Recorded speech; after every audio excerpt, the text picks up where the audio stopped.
that before we get started and go through the list and just introduce yourself, maybe how long you've been on the commission or what your involvement is in the city and things like that.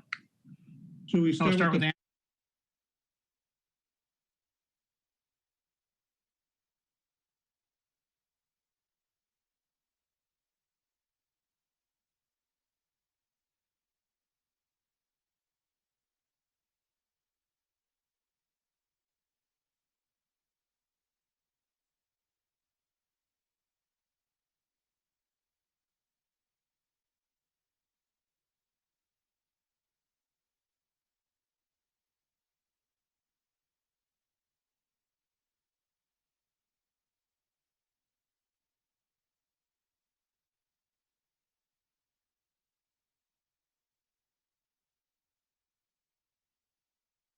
Paul.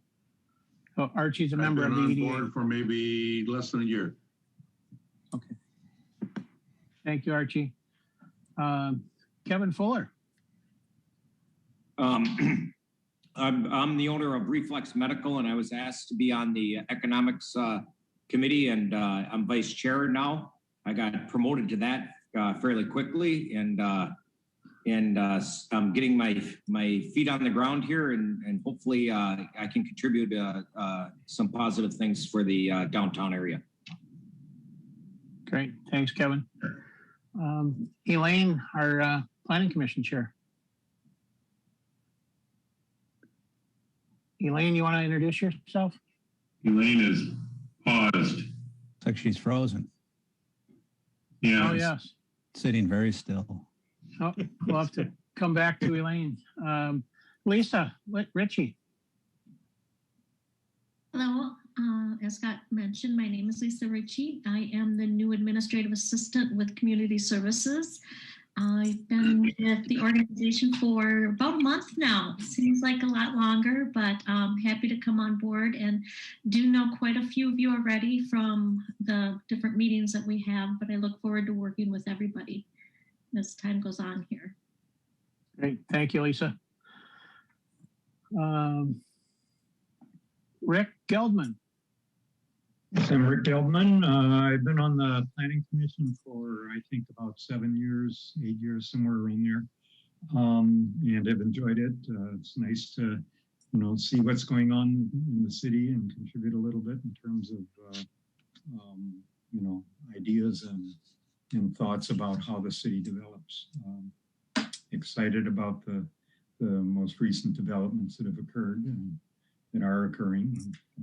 I think really positive for our city. Very good. Thanks, Rick. Next, we have John Mungy, Planning Commission. Yes, Vice Chair of the Planning Commission. I've been North St. Paul since '96 and been on the committee for not quite a year yet, I don't think. Have we, Patrick? Getting close, I think. Yeah, it was 2020. Yeah, so thank you. Very good. Thanks, John. Mm-hmm. Robert Dew.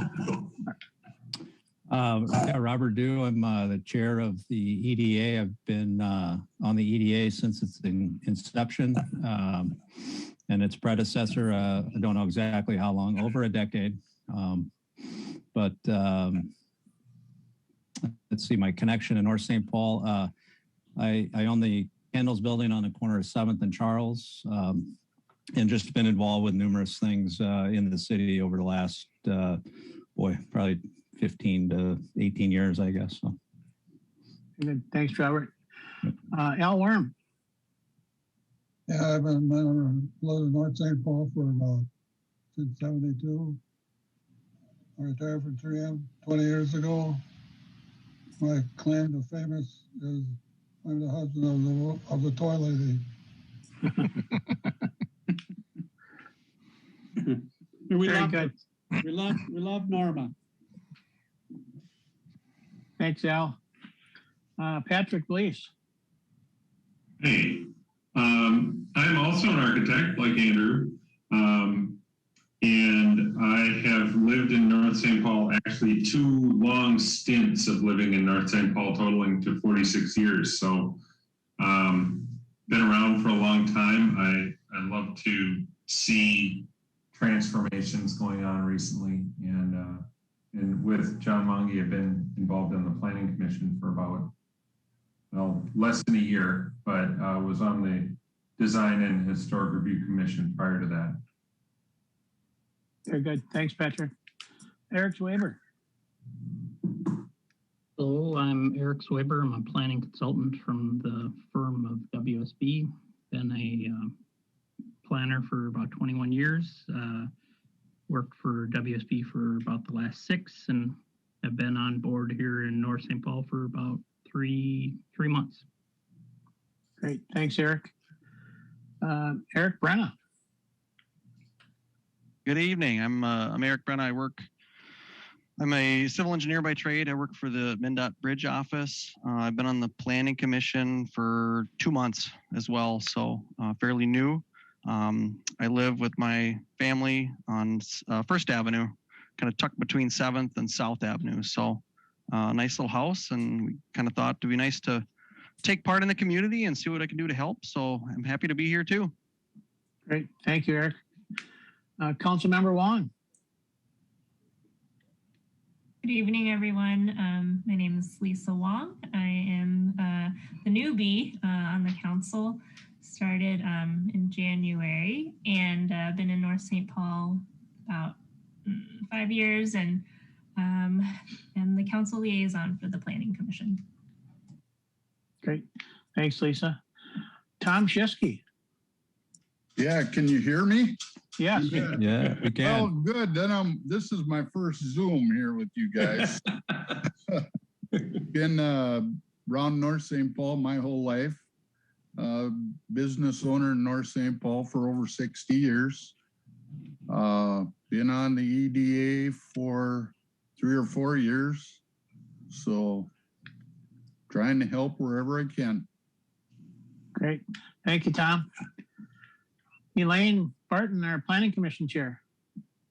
Yeah, sorry about that. I got kicked off the internet there for a second. Yeah. More than a second. I don't know if you even heard anything I said. No. No.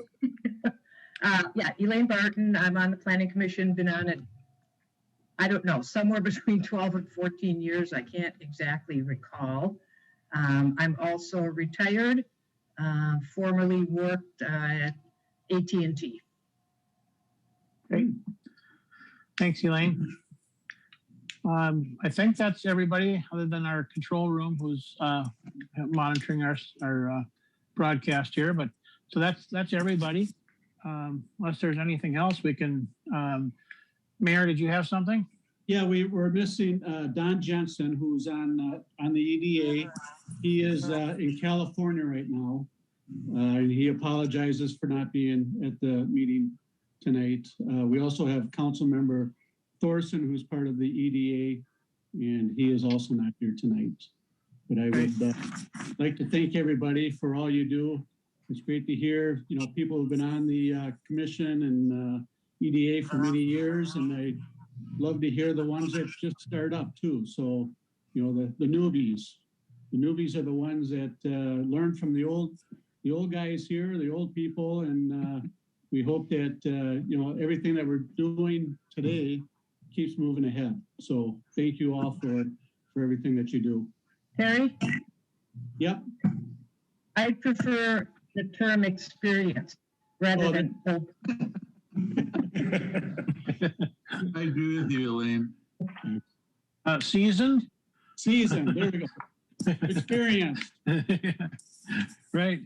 Thank you. Well, no, thank you very much to everybody. And yeah, all the activities that are going on in the city they're just so exciting to see for all the years that we've been, trying to do some of these things. And now having so many of them happening all at one time and then under and during a pandemic is just phenomenal that we've been able to hold all that together and keep it going. So looking forward to this and what we can do into the future to continue to, people think, well, we're doing all these things. Now it's all done. No, I say we're just getting started because all these things that are coming and then the people that are going to come along with it, they're going to be looking for the other services and amenities to support all those things. And hopefully we can provide those and really enhance our community. So with that, unless anybody else has anything, and not that these are any order of importance, but the first item that we had on there for conversation was just an update on EDA activities ongoing and planned. And maybe I'll turn that over to Robert Duke and kick that off. Sure. A number of these topics under the EDA section I kind of came up with, and I think I'm not going to hit them individually because I think they're ultimately going to kind of blend together. But just a quick update.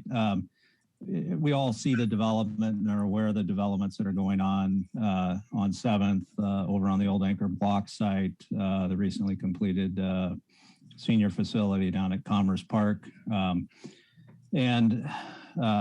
So we do have, as an EDA, we still have some work to get through to make sure that these, not that we're solely responsible for it, but to help drive these, projects to stabilization, where we need to help.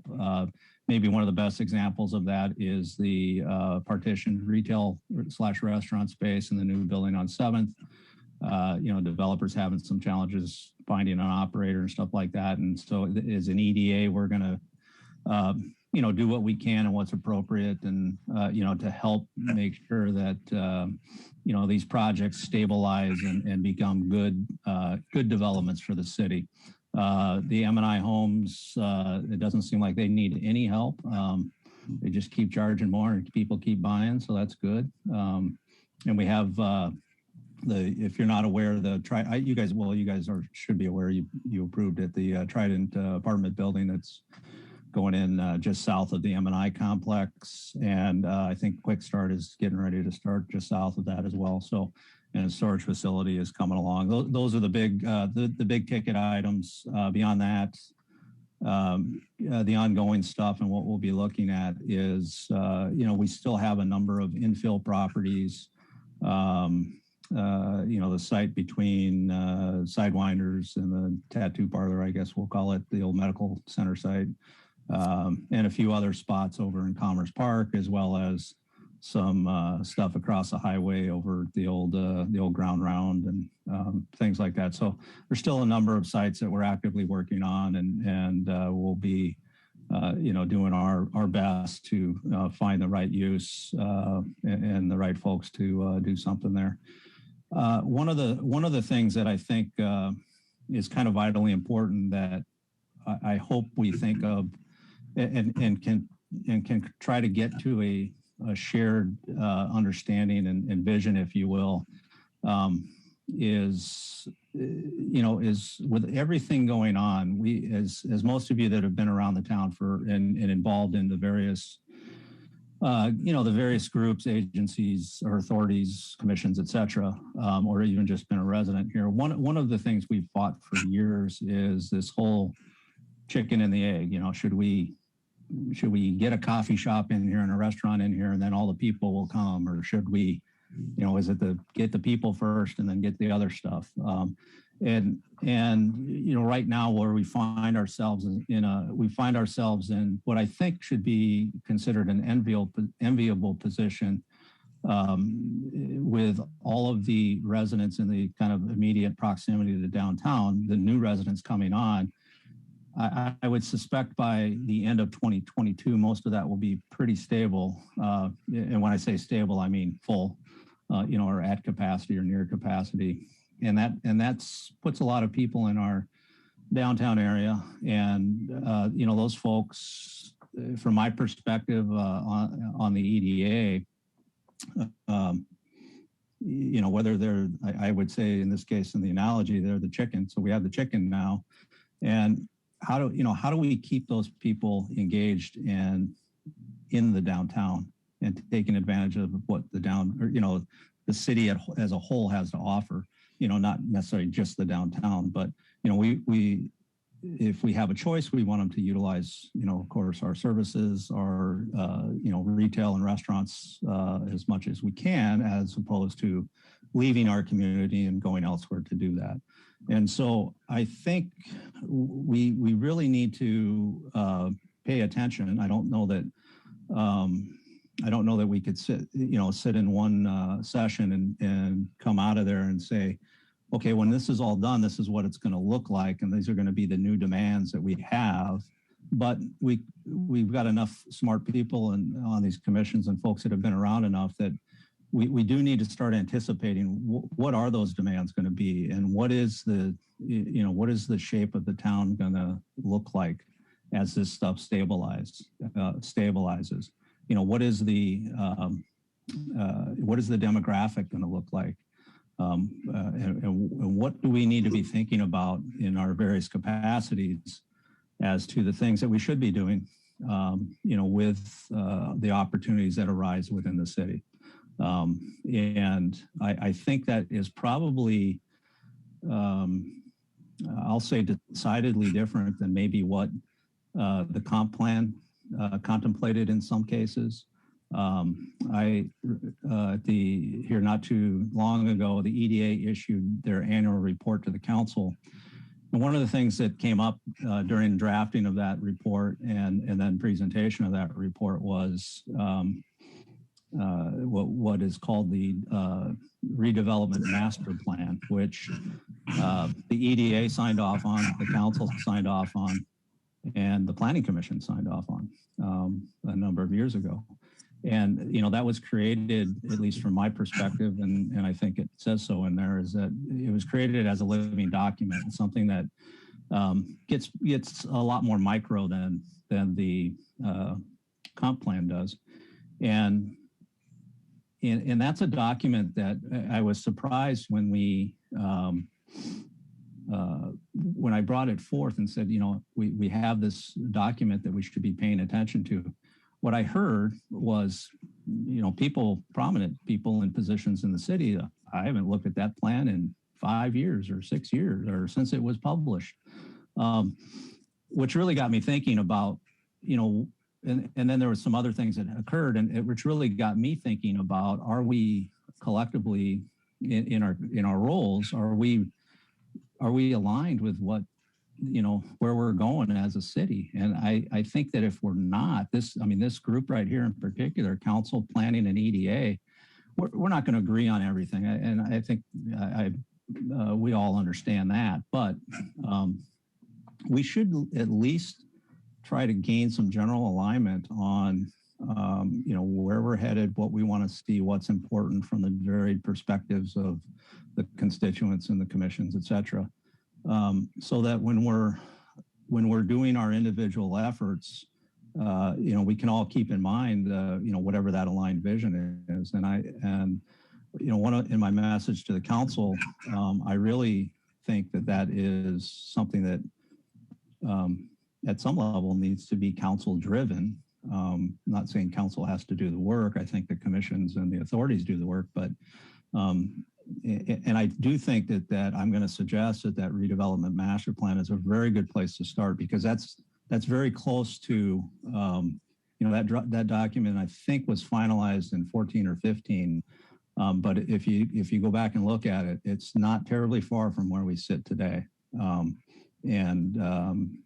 I think that's a good place to start, and maybe refreshing that with what the current vision is. And as we see the different needs unfold with new residents in the downtown and whatever the new dynamic looks like, to be able to align ourselves on what we're trying to do.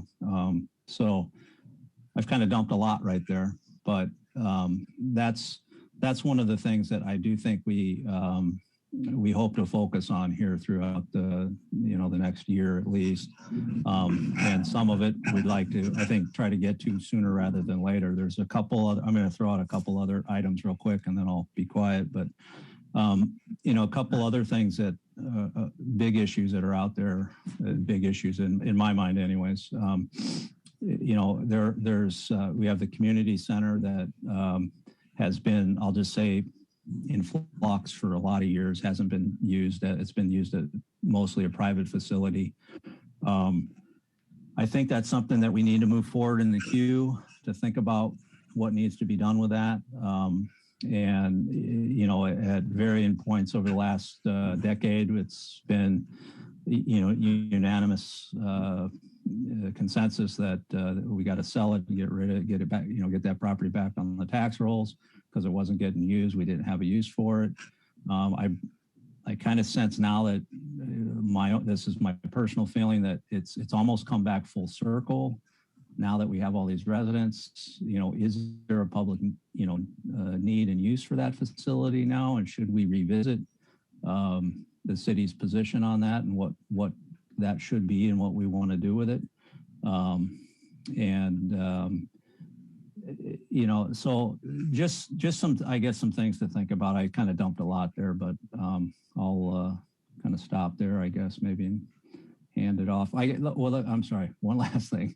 The other thing I do want, one of the really key elements, we did, Elaine, and maybe I don't remember. We did a joint meeting, and boy, it must have been 3 years ago or 4 years ago now with planning. It was pretty loose, and I don't think we walked out of there with anything hard and fast of, hey, we're going to do this in the future. But one thing that I think would be helpful, at least from an EDA perspective, is for us to maybe communicate outwardly a little bit. And I know that we have council liaisons, and this stuff, I think in theory, is supposed to coalesce at the council, but I'm not sure that it always does. And I'm not blaming anybody or accusing anybody of not making that happen. But I do think that we can work a little better as the EDA and planning to share, at least at a high level, maybe it's high level summaries at a minimum, like quarterly. Hey, here's what we're doing, or if we have something new something big that hits our agenda, or something that's on our mind that we feel is important, to make sure that we spread the news on that, and so the other commissions and the people that might help out or want to weigh in on what we're thinking have the opportunity to do so. I won't say it's been a big issue, but there's been times where, and I'm going to pick on it just because it's easy for me, but I think it's our own fault when I say ours, EDA. We got a little caught off guard about when Dell sold his place, and the next thing we know, we got the CAT facility going in there. And that may be a perfectly fine use, and I'm sure that planning looked at it from the zoning code and what's allowable and everything else. But I will say that I'm not sure the EDA as a whole would consider that, the highest and best use, considering everything that's coming along online downtown right now. But, what's done is done, but I'm just sharing that as an example that I think that if we had a methodology of communicating regularly a little bit better and kind of sharing what's going on, things wouldn't fall through the crack, and we'd all have the opportunity to at least, render our best opinions and judgments to council for decision making. So I'll shut up now. Very good. Thank you, Robert. So I guess I don't know how you want to, Elaine, if you wanted to start anything from Planning Commission, or we would just open it up for conversation from all for comments on this, or kind of what's the best way to get this started and moving on from there? I think Robert kind of covered items A through D, so it seems an appropriate time to bring up what the Planning Commission is working on. Sure. Very good. Bearing in mind that the Planning Commission really has two roles, major roles, I'll put it that way. One is the planning aspect, and that gets into the comprehensive plan, the redevelopment master plan, the living streets plan, the downtown revitalization plan, all these various plans. And those other plans are put in place to implement the goals of the comprehensive plan. We have a new comprehensive plan. And interestingly, mentioning the redevelopment master plan, that plan is incorporated into the new comprehensive plan. So I'm not certain why anyone would say that the Planning Commission doesn't consider that when it needs to. When it's appropriate to consider it, it does. So in the downtown area or any of those redevelopment areas, it looks at the redevelopment master plan because it's part of the comprehensive plan. So the consistency with that plan matters. what's happening right now, the big issue or big item on the Planning Commission agenda for several months now is now taking a look at the zoning code in particular. Because we have a new comprehensive plan, the zoning code needs to align with the goals in the comprehensive plan. So anything that might be out of alignment or might not be written in a way that makes it as easy as possible to implement those goals, those we want to address, and in some cases maybe tighten some things, in other cases allow more flexibility. And one example of that is in the area of housing, where we've spent a lot of time looking at different types of housing that we currently don't allow in code, but we want to going forward because it will help, grow the resident base, so to speak. So that's a large one right now. After that, there will be other miscellaneous items in zoning code we'll look at, but they're not directly tied to the comprehensive plan. And I mentioned the two different pieces because when we get an application, when somebody actually comes forward, gets to that stage, and that's generally after they've spent some time with staff going over an application, then we're relatively limited in what we can do. And we have to just take a look at what we have in code and assess that application against the code. That's a different piece of our role.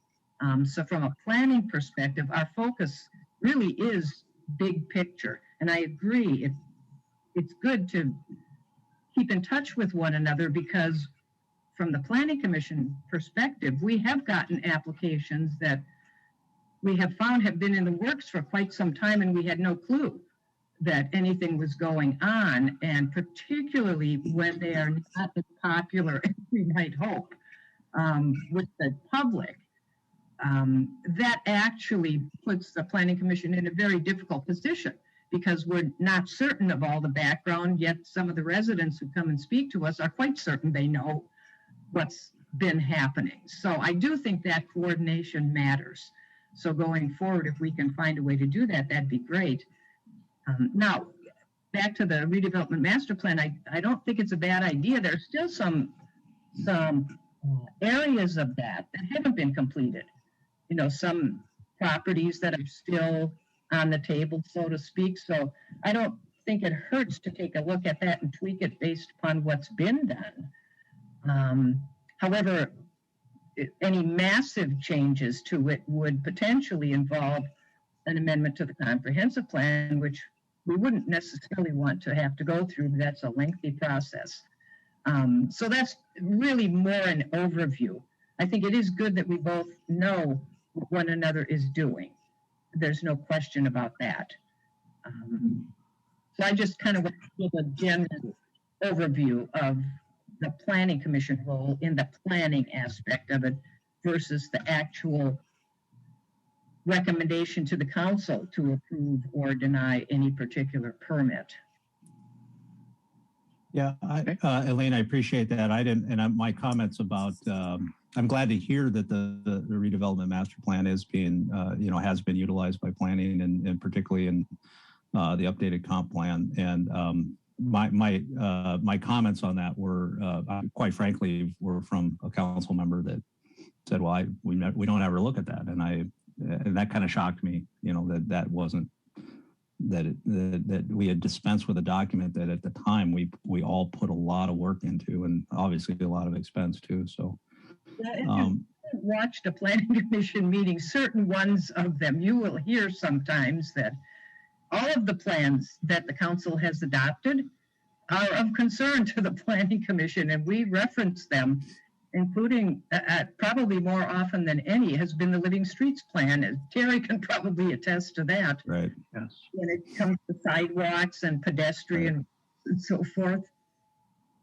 Yeah, and we don't, I think from the EDA perspective, I know at our last joint meeting, we covered this a little bit, but one of the things that at least I've tried to encourage on the EDA is when we give recommendation or look at something or try to get something done, we literally are doing it with a blindfold on, doing it purely from, we believe this is the best thing for the city from an economic development standpoint.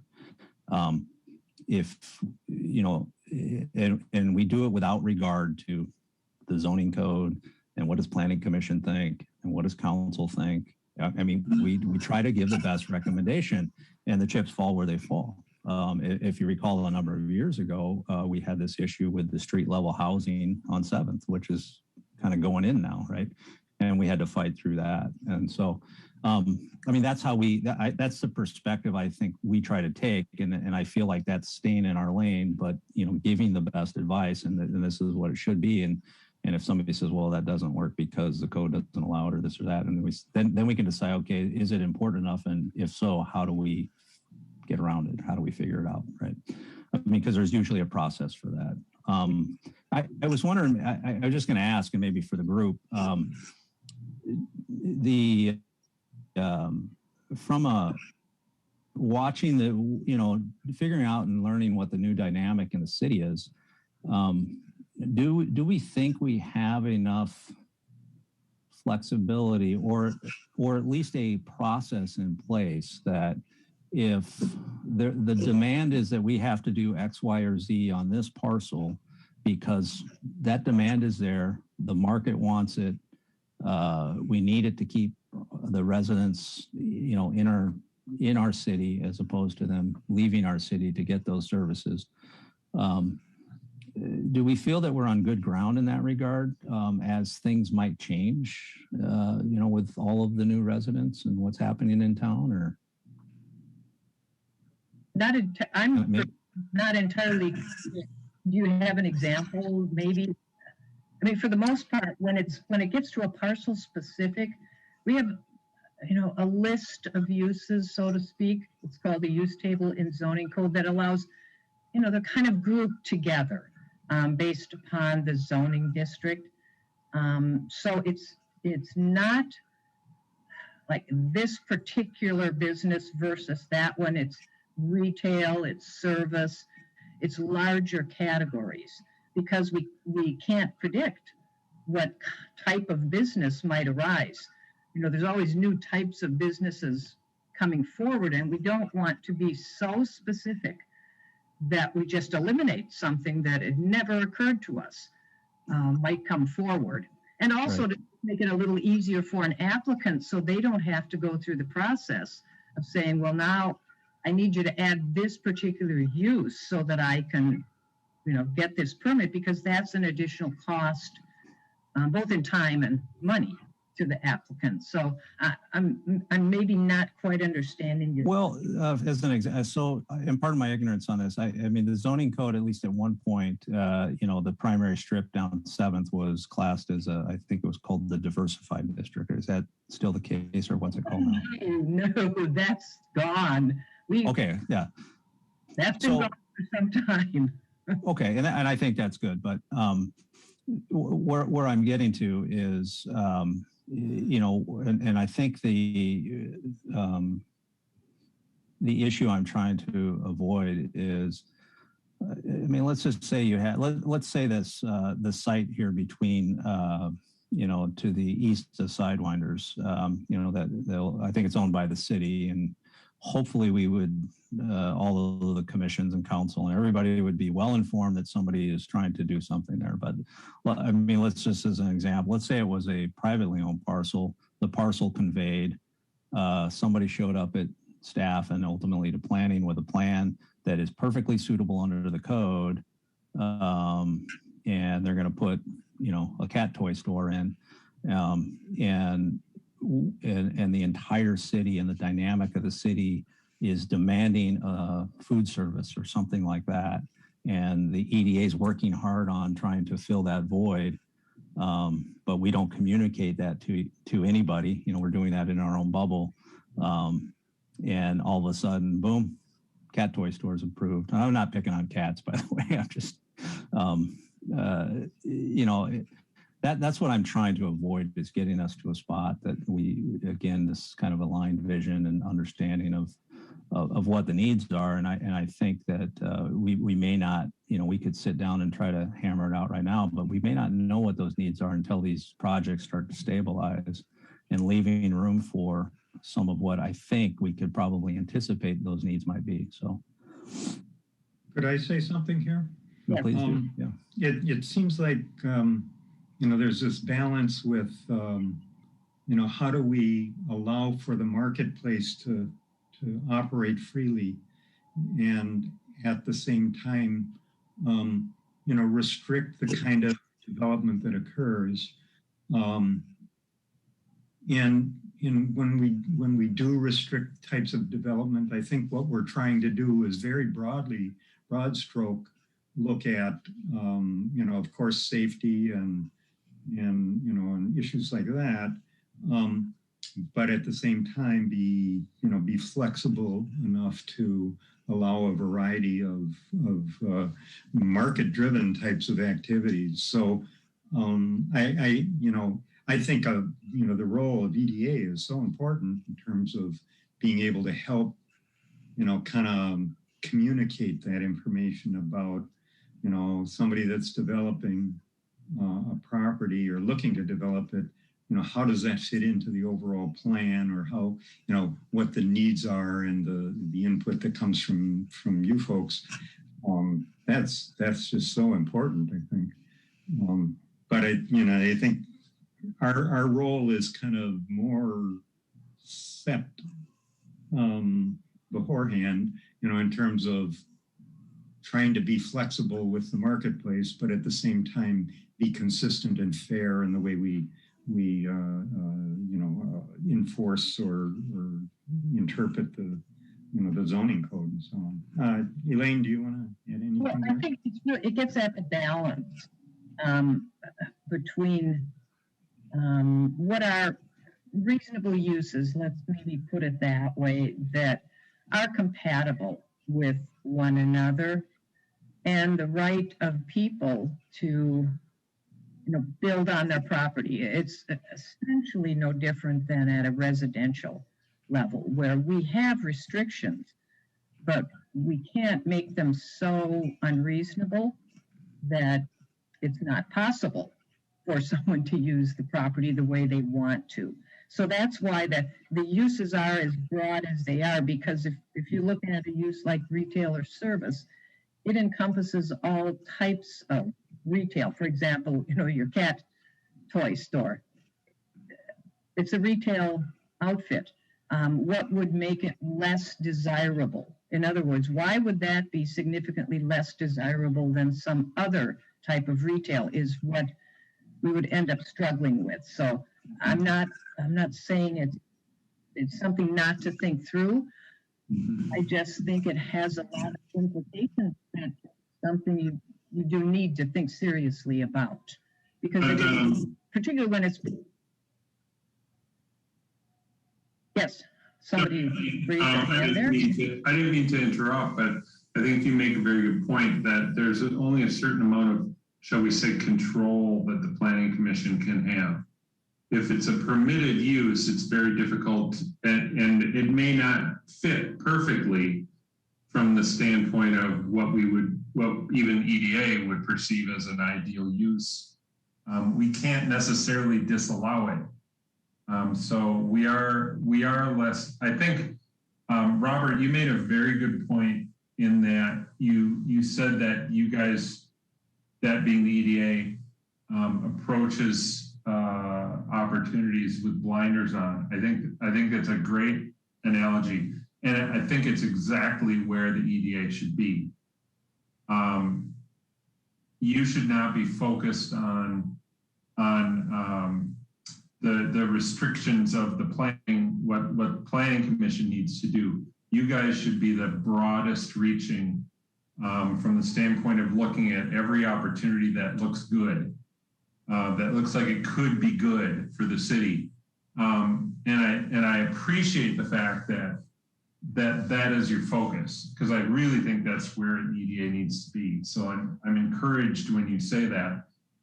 At the same time, I think about how many times I've been at community meetings of various sorts, and where we're talking about what would help to build the downtown. The number of people that say a decent restaurant would lead them to go downtown. I still remember every meeting I've ever gone to, I've heard multiple people saying, we just need decent restaurants. You know, and you kind of look at that and say, and then Robert, you said something about working to try and find somebody to fill that slot where a restaurant space has been defined. And I know that there are people in the community that really want a good restaurant downtown. So how do we get those together is really that's the kind of challenge we're talking about here. And just for my adding to is you guys are the visionaries, but if somebody comes and finds a person to buy the building and falls within the letter of the law, I don't think any of us were too excited about a cat place and an adult daycare center on two of the prominent spots over in downtown in that spot. But the person sold the building and we have to look at the letter of the law and where it fits in. So that's where it becomes kind of tough because it's not, you can't just say, okay, you can't do that there because that's not what we want there. It becomes really, really tough, I think, on our side too. Yeah, I'm very appreciative of that. I do understand that. And the equation, one of the equation is that we as an EDA, and I'm going to throw the council in there as well because they have the purse strings, I mentioned the site to the east of Sidewinders. The luxury we have there is we own that site. Sure. So nothing's going to happen there unless it gets blessed at some level. Mm-hmm. Now, if Councilmember Wong and Mayor Furlong would loosen the purse strings, the EDA will run around and buy up every available parcel. Then we'll have control and we won't have to have this conversation, but that's probably not going to happen. And it wouldn't be appropriate either. But there are times where, and that's one area that we have to maybe work a little bit harder to say, hey, this is a very prominent parcel. Here's why. And we need to go get it. We need to control it.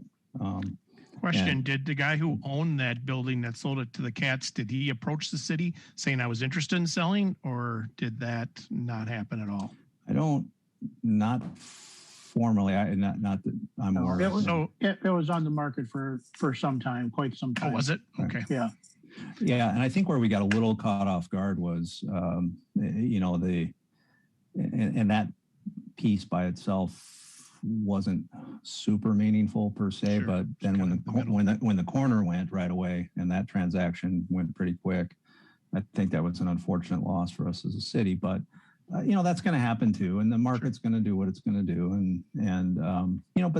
but even with those things there, that's just going to be part of the new dynamic. And what is that? Robert? Yeah. And Mr. Dudek, I'll say, there isn't another Scott on tonight. So I can just say Scott. I can just say Scott, right? Yeah. We're not always aware, certainly at the Planning Commission, how long an applicant has been working with staff regarding any particular idea or concept they might have.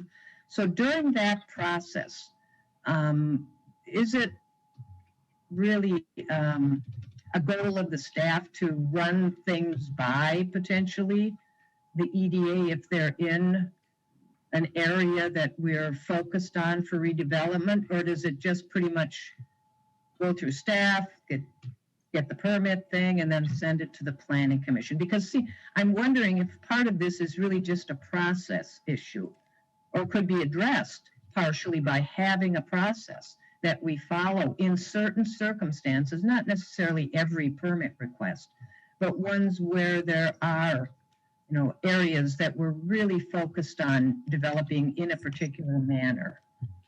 Yeah, I think, any of these large developments, definitely those are things that, we bring forward to both to the EDA for sure. And I think the goal is to bring those forward to the Planning Commission, even in a concept method well in advance. But, the two properties that you're talking about in the downtown, both of those properties were on the market for many, many months or even year. So that wasn't something that was, they were known to be for sale, but then the sales took place relatively quickly with different uses that we may or may not have thought was the best use for it. I was talking more about when the applicant comes in and says, okay, here's what I want to do here now because I bought this. Right. What's the typical lag time between that and it going to, if it has to come to the planning commission? Sometimes it doesn't have to come to the planning commission. Right. I was just going to say, sometimes it doesn't have to come forward, and other times it does, but relatively short notice, because like on both of those properties, we were told, we were notified that there's a purchase agreement in place, and this is the use. So by that time, it's already gone to a purchase agreement, likely was signed, or at least the intent to purchase was there.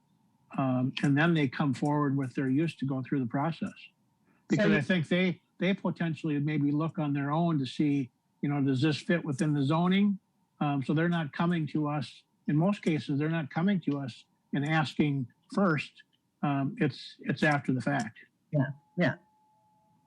Yeah. And I think we do, both the Dell's Law Garage and then K&J Catering.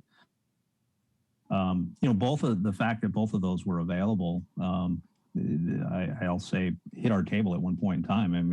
We were aware of it. I think that, and for the EDA members on here, that to me has got to be a lesson learned that, when those things do hit the market, we may just need to think a little bit harder about, okay, what this kind of stuff, what might happen there if we don't take action on it. Well, I think, Robert, we do have a parcel, that is potentially could be that same scenario as the Lilly newspaper building. That's a block lot, and we don't have control over it. And there is a purchase agreement, and we don't know what it's going to be. Right. So Right. And that's And go I ahead, was just Scott. going to say that's one that we've had opportunity on and have opted not to do anything with. And so what the end use of that, we don't know. Yeah, it's a tough balance because, as EDA chair and the EDA, I would suspect would largely agree with me. If the finances were there, grab it, get it, control it, but we can't just grab every parcel that comes along. We made in the last, I'd say year and a half, I think we purchased the BP site, right? Right. We purchased the BP site over on the corner of Century and our division, or whatever I'm supposed to call it when I'm in North St. Paul, and 36. Yeah. And we did that, primarily because that is one of the gateways to our downtown and to our city. And we felt it was vitally important, and we had heard rumblings of what it might become. And we said, we just cannot have that at our gateway. So, we, through a series of actions, wound up acquiring that property, and, we're sitting on it, and it's off the tax rolls right now. And to the best of my knowledge, there's no imminent plan for that. And then we recently did that as well with the storefront on 7th that we purchased out of foreclosure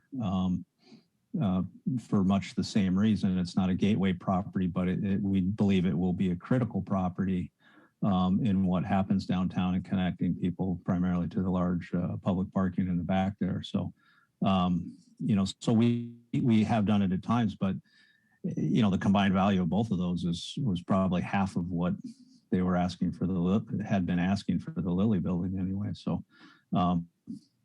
we get sometimes the market's just going to happen to us. I hate letting things happen to us, but that's just reality. And sometimes that's just the spot we're going to find ourselves in. But again, being and I'm not suggesting either, like, with the K&J and the Law Garage and what those facilities are now going to become. We just weren't in a position to act at the time, and at the time that the properties were conveyed, I think both those transactions did occur, a little quick. We knew they were for sale, and all of a sudden, somebody bought it or there's a PA and boom, they closed and you're out of the game.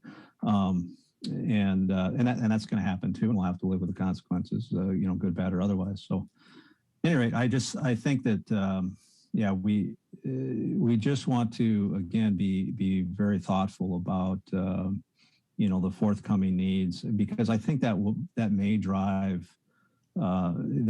different decision making on our side. That from the EDA's perspective, if to talk about the Lilly building as an example, if we really felt that it was vital to get it and get it now, either because we had some inkling of what it might become, or we just had plans for it, we might have to get more aggressive in our efforts in terms of pushing the council to, for bonding or whatever it is we got to do to financially make these things happen. And so, just a good lesson learned, I guess, for us. I think one of the things that the EDA has attempted to do, along with staff, is at least get the information out there about what properties are available. Well, actually across the city, not just in the downtown. And like I say, it's almost, and it's not possible for you to do, to necessarily find the ideal buyer, let's say, and then convince them that this is the property to buy. So how this can get coordinated to the best of our ability, given the limitations, I think is something that's worth, considering and discussing and trying to come up with plans as much as is possible. I do know with the larger developments, Scott, like you mentioned, as part of the new zoning code update, we've added, at least in the planned unit development section, a strong recommendation that the concept plan be provided to staff and to the planning commission prior to any official application. Sure. That we're not behind the 8 ball to start with at the planning commission level. What the EDA can do, I think, is more proactive than really what the planning commission's role is, as far as trying to find suitable owners, so to speak, or renters. Yeah, I agree, and that the onus is on us to do that for sure. And I also think too, as these places that are in there, as businesses come in and it becomes more vibrant, then places that really don't have storefronts, the value becomes more. Then they sell for more. Then they move on because people will, demand storefronts and being able to be in that spot. So it's not a permanent thing. So hopefully, as different things come in, there'll be turnover like that too, I would think. Right. How much outreach occurs to property owners and potential buyers? I've always kind of envisioned it as something that's a valuable thing to do, is to be in contact with the owners, so that when they have at least some notion of what the overall plan is. Something we run into with the comprehensive plan is people are always surprised when something develops in an area that's part of the comprehensive plan, and we try to outreach, but it's such a challenge to try to get people to be aware of it at that point in the planning process. I'd imagine you must run into a similar type of situation, Robert. Yeah, we do. And we've had some, I'd say, affirmative outreach programs that we've attempted to execute over the years with varying levels of success. Some of it, might just be general check-in, not so much, hey, if you're going to sell your property or do something different with your property, let's do this. But just to try to keep a pulse on the existing businesses, primarily business retention type visits is what they were designed to do. Those have waned a little bit, in the last period of time. But I think that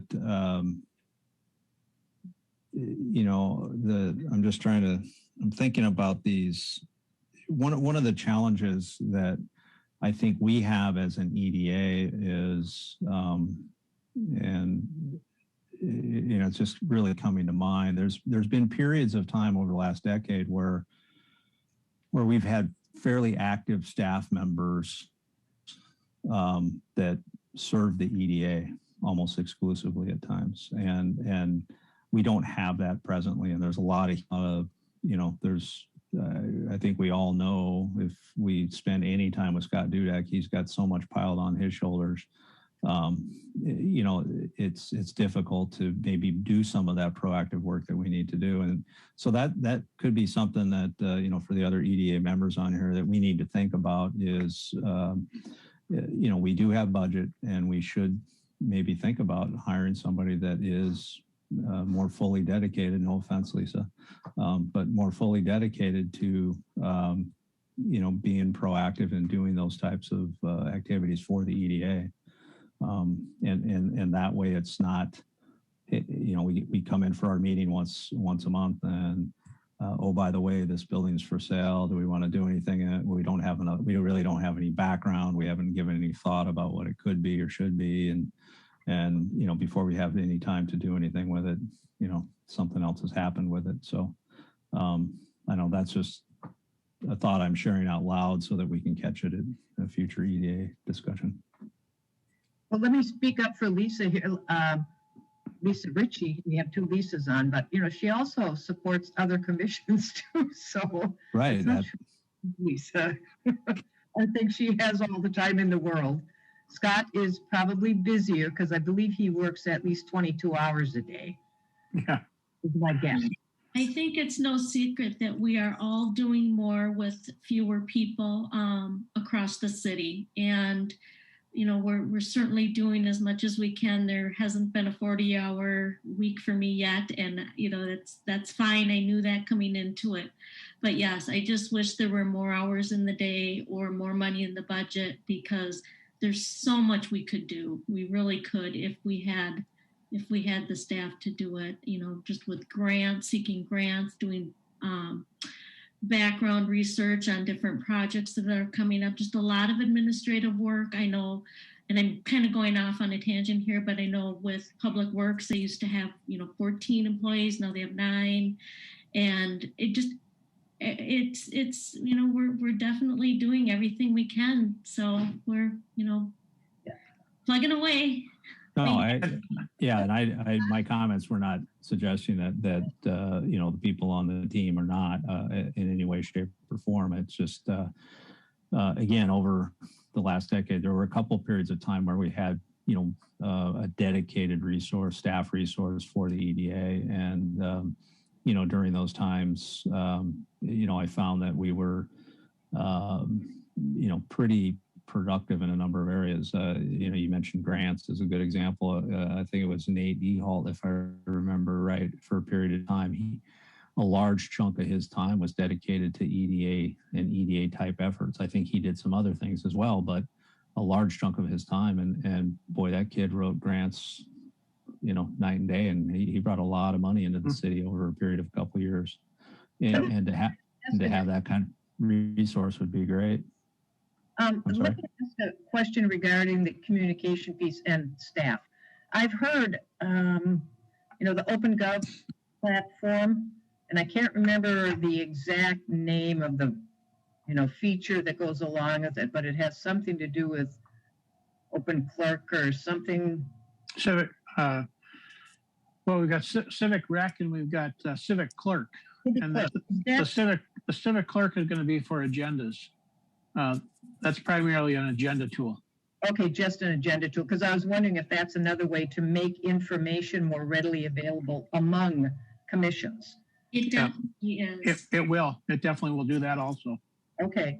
Yeah. Well, that'll be a collaborative platform, so we can share the information. It'll be easy for people to access. So looking forward to that in the near future. We're currently doing what I want to say beta testing with it. So just running different scenarios and trying to put it to good use. And it will be coming, I don't have a date yet, but I know that we will be getting all of the commissions on board with it shortly. Yeah. It's a tool that's also, instead of packets in the past that were, hundreds of pages long, this gives an opportunity for a lot of linking and bookmarking. So you'll see in a 2-page agenda, and when you're going to the different subjects, you can link and see all those different documents that are associated with it. Yeah, it's going to be a huge step forward in a lot of ways. Okay, and depending upon what the topic, and I'll just speak for the Planning Commission now, what the topic might be that the Planning Commission would be discussing, if staff feels there would be interest on the part of the EDA in providing input or opinion or whatever, that could be shared with them as well. Is that correct? Correct. That's right. So that's another way of trying to keep the communication Yes. going in a more Yep. real-time basis. Absolutely. Absolutely. Yeah, I would suggest, I think that I don't think it would take much effort, and Lisa, I'm not trying to pile more on you, but even if I had to do it as the chair, even a 1 paragraph or 2 paragraph synopsis of, the highlights of what we cover at a given meeting, and then just push that over to planning. And you don't even have to necessarily cover it in your agenda, but just make sure that your commissioners have it, and you can just see what we talked about. And if it fits in your meeting for any reason, you can do with it what you will. Or if you want more information, maybe that'll be a tickler, for you guys. Hey, this is, oh, by the way, EDA's off the rails over here. Look at what they're talking about, but maybe we can do that in the interim until that platform comes, because I'm not familiar with the platform or how easy it'll be to navigate, but sometimes just getting into those things and plowing through them can be a chore too. So. Well, one of the pluses, and I've said this before at various times, for the planning, again, speaking for the Planning Commission, is that there are times when if we had a heads up on something, we could have been proactive about making a potential code change that might be necessary, that again smooths the process, and sometimes would have reduced the cost for a particular applicant. So it just, for me, it's more of a process issue of how we can make some of these things easier too, because we also want to make it somewhat easy for people to do business with the city when it comes to permitting and being able to use their property. So I also keep that in the back of my mind. So Yeah, for sure. I can definitely do a quick summary and put that out there for everyone to, I guess for now we'll continue to use Outlook, but until OpenGov is available. Another thing that I was thinking about, I think it would be nice if we had some action items. I'm not sure the best format for that, but just things that we'll need to follow up on so that we can stay on top of things. Elaine, what's your thought on that? Like as far as the agenda goes, would that be at the end of the agenda for action items for future? are you talking about this meeting or what? I'm going forward and keeping the communication going and the workflow going, just to make it easier for everybody so that it doesn't happen and it's not said in one meeting and then kind of gets forgotten about as we move forward. Yeah, that's probably, if there are follow-up items that require that, that's probably not a bad idea. It would be, I mean, at least again, from the Planning Commission, when we go through the minutes, that's when we'll spot something that maybe, oh, I'm going to have to ask if there's if we've got the follow-up on that yet. So it would make it easier potentially. I think that would be helpful from the EDA standpoint if we had action items that said, okay, hey, we just discussed X, Y, and Z as an action item. Please make sure that planning is notified of a summary of this discussion or something. Okay. Yep. So that would be a helpful tool. And we've added the EDA items, to the website and that for, the minutes and recordings and things like that too, which hasn't been. So gradually all these different commissions are all going to be on or are on and available to be rewatched. So Scott, as long as you mention minutes, could I just ask one question I've always wondered about? And that is there any particular reason we don't put draft minutes on the website? You know, with the draft on them, because otherwise you don't see the minutes until the following meeting. Yeah, you're a month behind all the time. Some of us, it's a month. Right. Yeah, we could certainly make that change and do that. But we've always historically have waited to put those minutes out until they've been approved at the meeting. And you're right, they're a month behind in doing so then. Yeah, I mean, if we could get them, I don't know when they get typed up because I know there's a process for that. But if it's significantly shorter than a month, sure, it would be helpful too. And I think, between those draft minutes and also these, just like this Zoom recording, I don't see this going away. I mean, even when we become fully back integrated and everything is back up and operational, these Zoom meetings have allowed people to participate, in a remote fashion and more. And so I would foresee this, continuing. And so having this platform, it's, before we talked about, how are we going to record the meeting because it might be a park commission meeting that is normally held out, in the parks or something and things like that.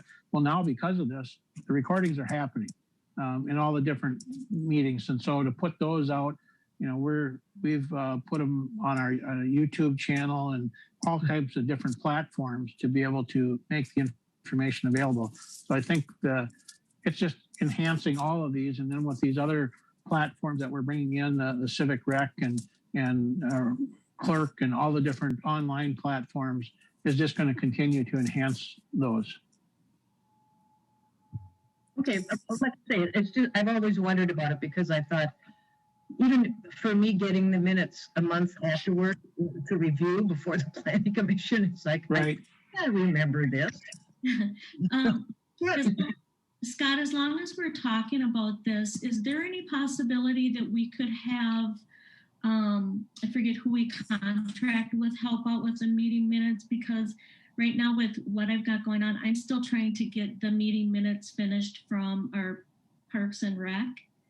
And I don't know if that's really expensive to contract that out, but I definitely want to be able to get things done in a timely manner. And that's one thing that just kept getting pushed to the back burner. So I'm looking for a solution so that we can not have that happen where it's a month later. No, you offered the action item, so you have to take it all now. I know. No, we can definitely work on that. No problem. Okay, thank you.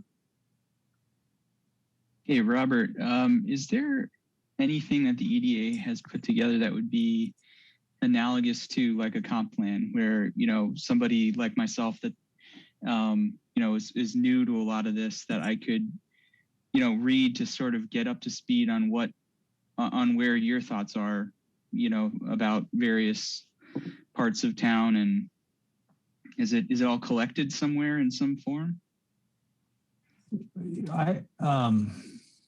I would say the most comprehensive document that exists in that regard requires update. It would be the redevelopment master plan. We had significant input on that and did a fair amount of work at the EDA level, along with a lot of other participants. But that's probably the last time we really had what I would say is good vision alignment within the city to say this is what we think it should be. But again, I stress strongly, and I know because I just read that thing, cover to cover recently.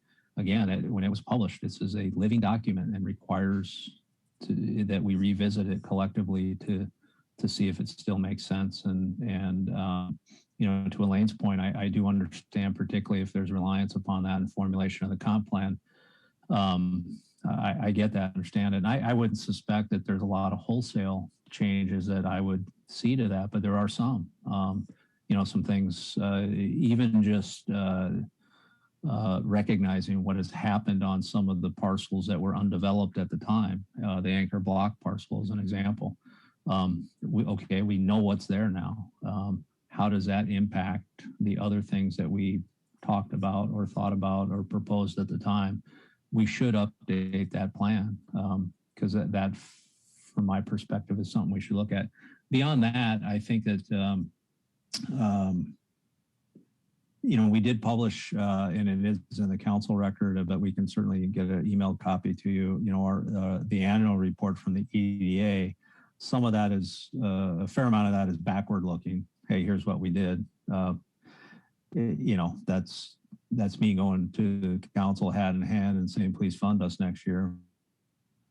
More than anything, I guess. But, but there is a little bit of forward looking in that as well. And I think if you go to the commission page on the website, there's a list of 4 or 5 plans there, and I think a couple of these are on there, so you can access them right off of the website. You can correct me if I'm wrong, Lisa or Scott, but I think I saw that the last time I was on that page. Yep. That's right. Yep, they certainly are. I doubt my annual report is on there. Has the EDA thought of incorporating or creating plans for like the old Tap and Grill site, or trying to think if there are any larger areas that are still undeveloped?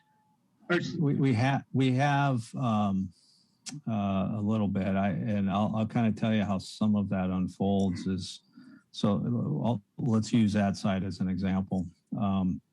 There's always a rub of taking a parcel that you don't own, control, or have any reasonable communication with the present owner, of drafting a concept plan of how we're going to incorporate their property into our dream. We've been a little bit cautious in that regard. But there are times where we've done it and said that, here's what's possible, where maybe we have adjacent parcels that say, we're fully on board with city help and whatever, guidance you can give us. And we'll put together a concept plan that might loop in an adjacent parcel that's, vacant and, whether it's available or not. So we have done that. And I think at our last meeting, the parcel that we purchased on 7th, I think one of the to-dos coming out of that is to commission somebody to do some concept plans for what we intend to do with that parcel if it makes it through the redemption period since it came out of foreclosure. So we do. I was thinking more of I'm trying to think now exactly what zoning district that is in, but the further away you get from downtown, the more numerous the types of uses are. And it just popped into my head thinking back to that parcel and several years ago where the proposed use wasn't really something that anyone was too thrilled with, as I recall. And I wondered if you had given the EDA had given any thought to if there were any uses there that would not be desirable. On that specific parcel? Yeah, in that area, more not necessarily. On that parcel specifically, I think that, and this is LAP. We were notified that it looks like this thing's going to go to auction, and we had to move relatively quickly. And in concept, the initial thought there is to create really a connection to that 300 stall lot that's back behind the auction, Tracy Luther's auction place there, because there's not, there's a big lot back there that just doesn't get used that much because there's no good connection to 7th. And the highway, the McKnight and 36 area. I'm sorry, that's the area. Up there. Yeah. I don't think we've had conversations about it over the last, I'd say, couple of years. There was some stuff brought forward by the current owner of the Ground Round site, or I call it the Ground Round site, that I think met with defeat at many levels. Wasn't it a crematorium or something they were going to do? a crematorium or something? You We're got it. thinking of? Yeah. That's Planning Commission. That's correct. I don't want to speak. I'll speak for the EDA. We don't like that. But just as the go ahead. oh, go ahead. I'm gonna. I was just going to say we haven't developed concept plans for that, but we have. But there are other sites that we've done that for. For example, the medical site right across the street from the parcel we just acquired by Sidewinders. We have developed concept plans. Hey, this is what we think it could be, and put it out to the real estate world. So, okay. But we have not done that over there. Okay. Just something that I don't know that EDA is aware of or not, but Oakdale recently has had a large development coming in, or it's coming in. It came through the Valley Branch Watershed District for permitting over north of the business development area. It's like 40th, or it turns into south and Right. St. Paul. Yeah, Correct. Yeah. so right in that intersection, there's like 400 to 600 homes that are going in, like a half mile away. And I just suspect that corner is going to be an area, it's zone business, but it's fairly limited in terms of how much stuff that is in there. And to be aware of that, and to be, looking at, what that might imply in terms of the kind of development that we want to see on that intersection might be valuable to take a peek at. Yeah, we haven't. I don't think this has been a discussion at the EDA. I am well in tune with it for other reasons, but and I think that I've seen the master plan there, and they are moving dirt and doing infrastructure there. I think they've got very limited, unless something's happened in the last 3 weeks, fairly limited commitments and timelines on what's shown in that master plan there that the city, has gotten approved. But I know they are moving dirt and preparing infrastructure over there. But it's a good point. So which parcels are you referring to? Are you talking north? North of, I want to say this. 3M, but it's north of that business complex. It used to be Imation. Yeah, it used to be Imation. It's now, let's see what it says. Yeah. So just north of there, there's, I don't know, is it 80 acres or something like that? And it's apartments and single family homes and all kinds of stuff going in there. And one for North St. Paul property, to leave the area. Pardon? But you said there's North St. Paul parcels we should be looking at to serve. Yeah, right at the intersection of South and Century. Oh, sure. Yeah. Right in that area, it seems like a lot of the residential traffic very well could end up coming due west on 40th into onto south, and that leads them all the way to 7th if they're interested in going a little further.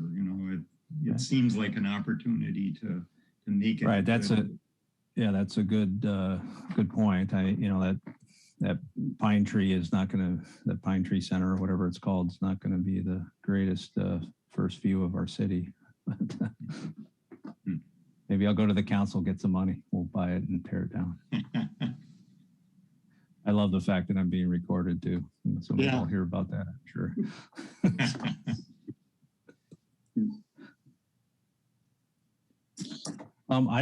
I was just going to throw one last thing out here.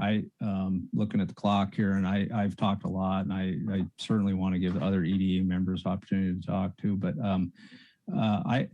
I do have, coming out of this, I do have a desire. I met with the city manager this morning.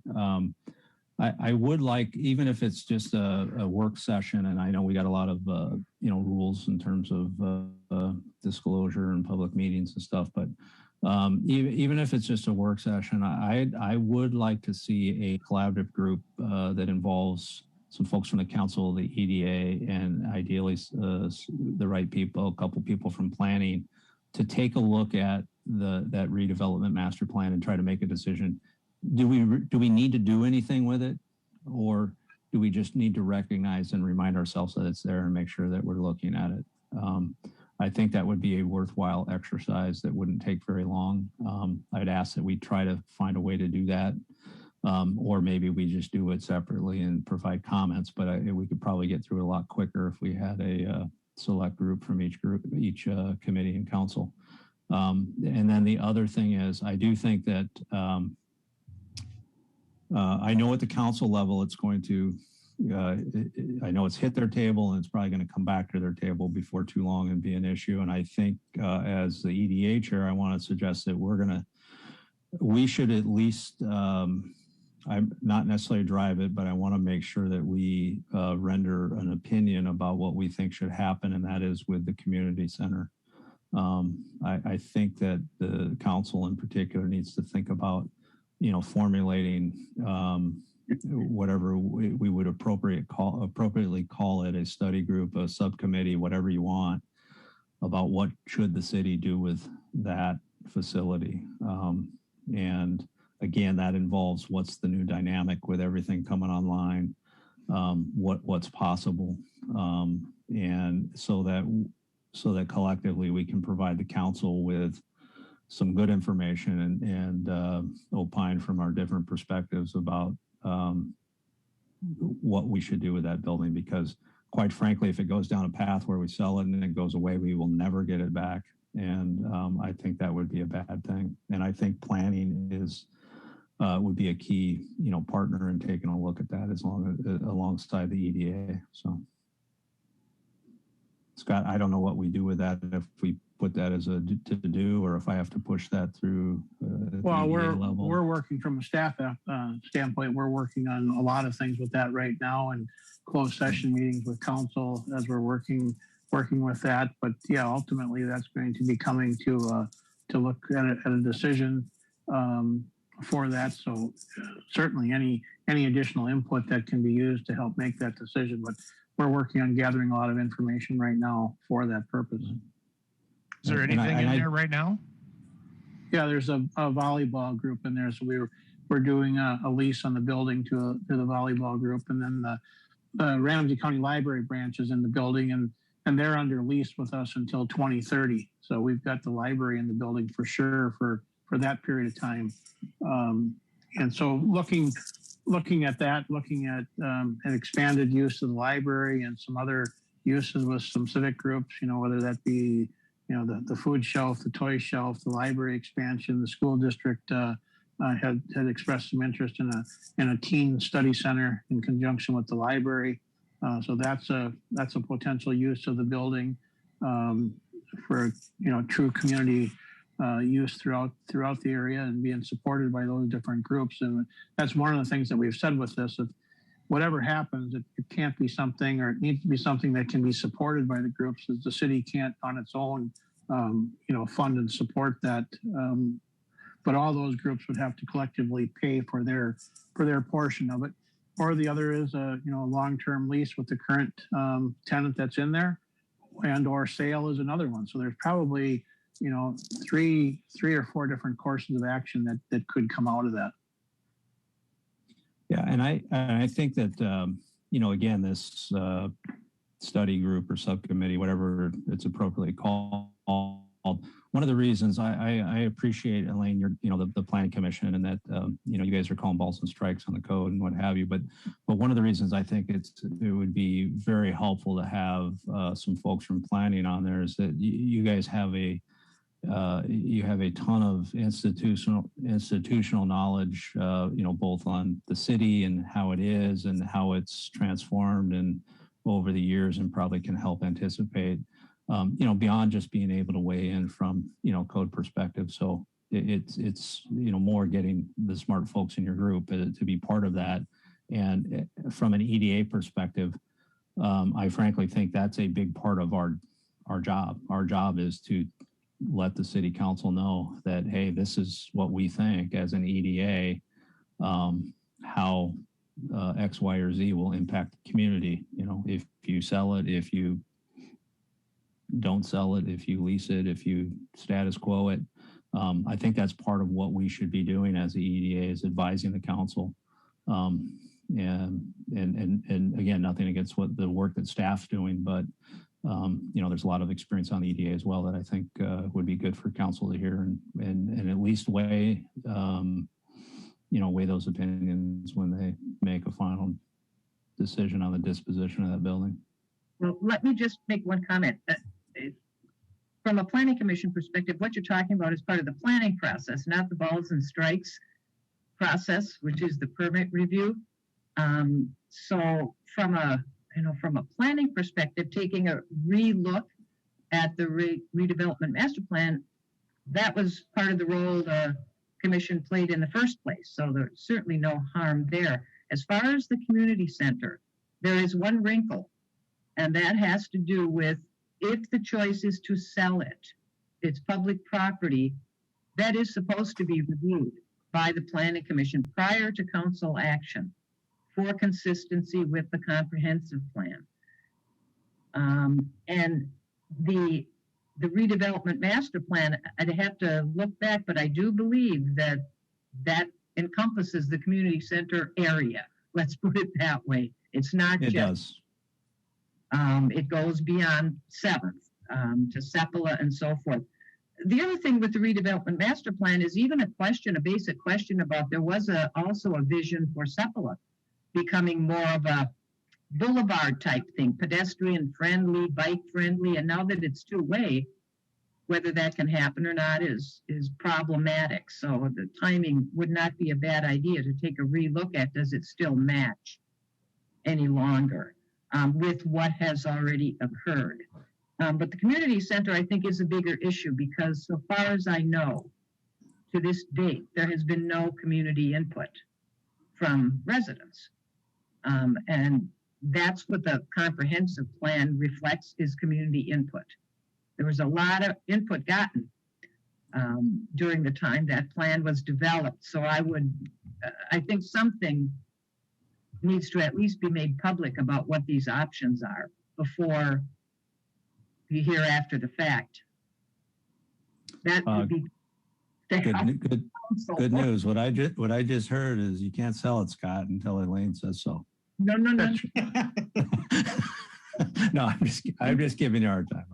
And it might be consistent, it might not. Again, we have the redevelopment master plan that is now part of the comprehensive plan. So again, just thinking, with the EDA blinders, I think that's a key element within the city and plays into the overall economic health of the city, or can, I should say. And we should evaluate that and at least opine to council what we think. So the next steps, is that where we are now? I think I have to punt the city manager on that, on how to coalesce that group if the group had for both of those efforts.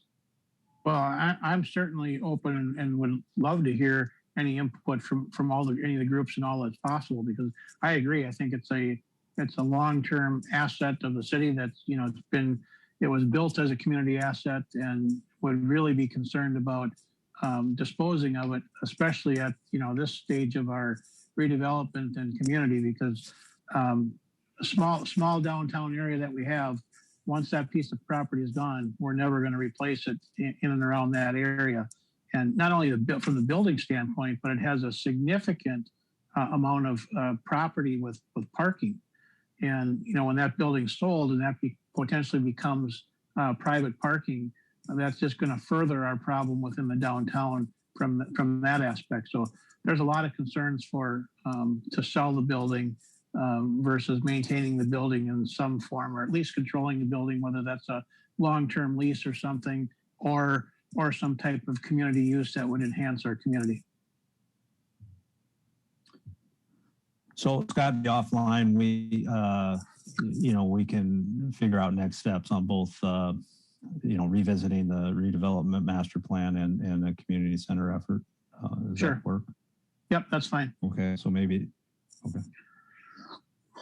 maybe as an opportunity for our council member Wong. I don't know if you, Lisa, if you were wanting to say a few words, you were raising your hand there earlier. If you wanted Yeah, to say. it was, thank you. It was in terms of Elaine's comment about process and, you know, when when an application comes in, at what point and when do we, or who sees it, et cetera. Is that something that OpenGov can kind of track or flag, or something that can be integrated as communication to the EDA and the Planning Commission when there's something that's Yes. pertinent? Okay. Yep, Wonderful. absolutely. We've got all the workflows that are in place now as things come in. I mean, that's another step that we could actually put in place, that it goes to EDA, it goes to planning, it goes to the different groups as part of that whole process moving through, so that there is no, you know, oh, it went to planning and it might have just missed the sequence of because the EDA's meeting just took place and now it's coming up for a planning commission meeting. So with all those workflows and things that are involved, we can continue to add or tweak any of that to make sure all the different commissions and authorities are made aware of and are able to comment on it.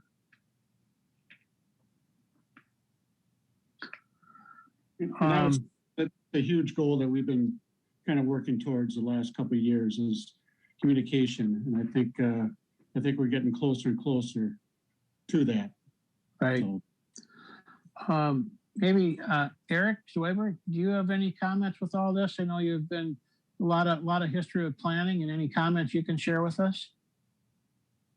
I guess one, but you know, I think everybody here has a pretty good understanding of their role, but you know, in answer to Robert's question about, you know, how we can be accommodating to the market that's out there, you know, I guess I was listening. I'm surprised that some of the planning commissioners didn't push the changes that are being done now. You know, I think, Elaine, to your point, we at the planning commission, when we're doing planning, not zoning, we're not looking at parcel by parcel, but we're doing a lot of work right now to make sure there is the ability to do a lot more types of businesses, a lot more types of residential units than the code would allow today. And, you know, once that gets in place, it might be an opportunity to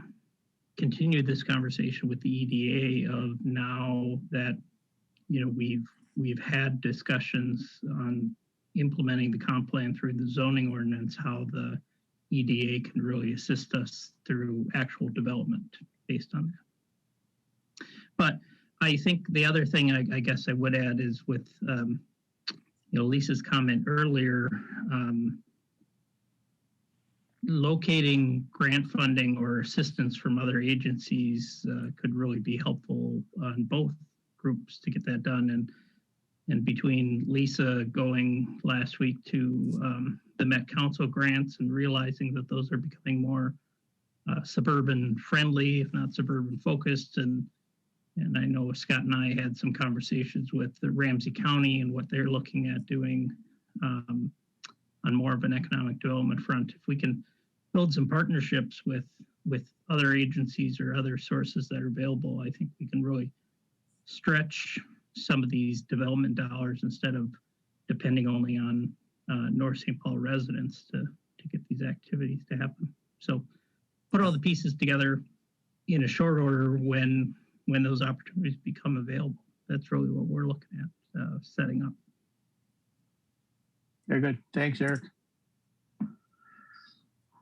Mayor, any comments? I just appreciate everybody coming together with this, and you know, we're putting so much effort into our town right now.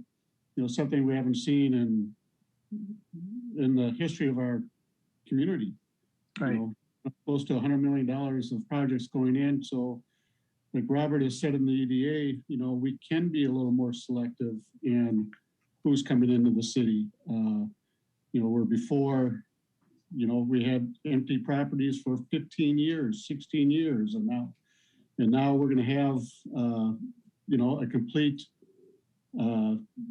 face change downtown with that building, and what's going to happen? What's that going to bring? Yeah, we want to get a nice restaurant.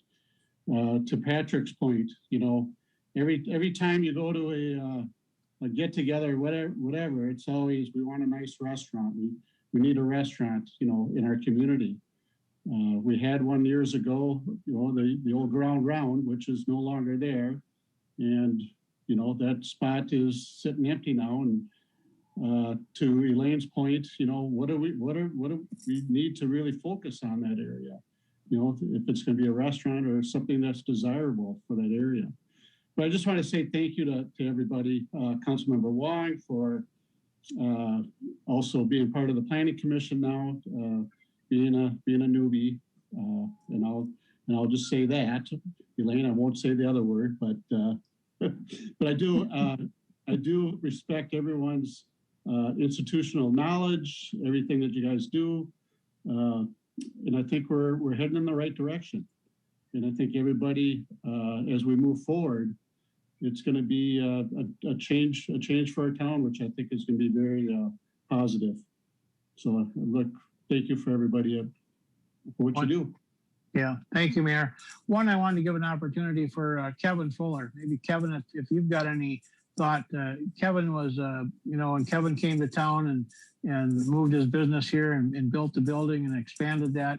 That was our first, I think, really positive impact in our downtown on 7th Avenue. And Kevin's been a very strong supporter and much appreciated of that, Kevin. So wanted to give you an opportunity and hear from you. Well, actually, it was Robert's building that kind of was a catalyst of getting things rolling. Thank you, Kevin. Yes. So I want to emphasize that if I'm that talking building about didn't the go west up, I end of probably town. wouldn't have done mine. But We bookend it. Exactly. I think it's really important with what's going on in 7th and Margaret that we really be patient. I think, you know, we get a little upset maybe or something that might be happening across the street from that in the future, but you might be surprised in a few years, there might be big money coming into downtown saying, we're going to pay you whatever you want for this building so we can build what we want there. I've seen this happen in other cities. Grand Avenue is a perfect example of it. So I wouldn't be overly concerned about, you know, short term of what happened to one building and who's moving into another building. I think once things start rolling, there's going to be a lot of moving parts coming forward. So I think we got to be real careful not to move too quickly and let the cards fall where they may. And we might find out that long term, if we play our cards right, that we could have a really cool downtown. Very good. Thank you. Anybody else? Any comments from anybody else? I just got a quick dumb question for you guys. Where's the Grand Round building and where is that now? Ground Round used to be located just south of the Ideal Credit Union on McKnight Road, right down by Target. Oh, okay. Target Gotcha. Outlet, yeah. Kind of in the north. Okay, northwest quadrant. Okay. Yeah, that Oil Can Henry's building's over behind it a little bit. That little glass looks like a garage. That used to be an oil change place for a few years. Okay, gotcha. And I bringing it up, I think there's potential for something to happen down there. There's activity that's happening down there. You know, Oil Can Henry, I've been following that. It's the owner that has that. There's no real incentive to sell the building because he's got a long-term lease with Valvoline, who purchased out the Oil Can Henry franchise. So I think there's 2 or 3 years of lease, a triple net lease on that building. So there's not a great incentive to sell the building. However, that building just went on back on the market now. The owner is going to list it, but I think it was either listed at $850,000 or $900,000 for that oil center. And we'll see what kind of interest that generates. I mean, it puts things out there, but you know, Target, those outlots in front of Target historically in the past has not been willing to sell any of that land because they wanted to keep it open for. But you know, that's been 25 years in the past, and maybe some of that will change. So I think there's a good opportunity or possibility for some type of development down there. On the other hand, it's something that we're watching very preliminarily because we've got feedback from the DNR on a potential flood map update. And I've asked for a meeting with that, and this was something will take place, over a period of long term. But the preliminary flood map that we've seen is I would call it very detrimental to properties down there and some existing properties that become right in the middle of a flood map. And so what does that mean for long term for flood insurance or redevelopment or any of those types of things? It's very, very premature. It's not set, and we're going to ask for some meetings with the DNR to talk about it. But eventually that'll be something that will also come forward to these groups, to your groups.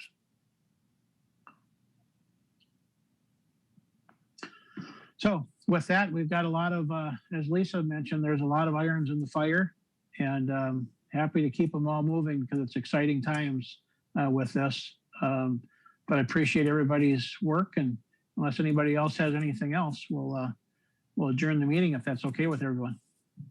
Let me just say, I really appreciate the planning commissioners. I think this is the third month now in a row that we've had a couple meetings a month. So I appreciate the fact that even though some of them appear to be sitting outside, that they managed to attend once again. And EDA commissioners as well. I expect they're having more meetings than normal recently. Yeah. Very good. Okay, thanks, everyone. Thank you. Thank you all. Thank you.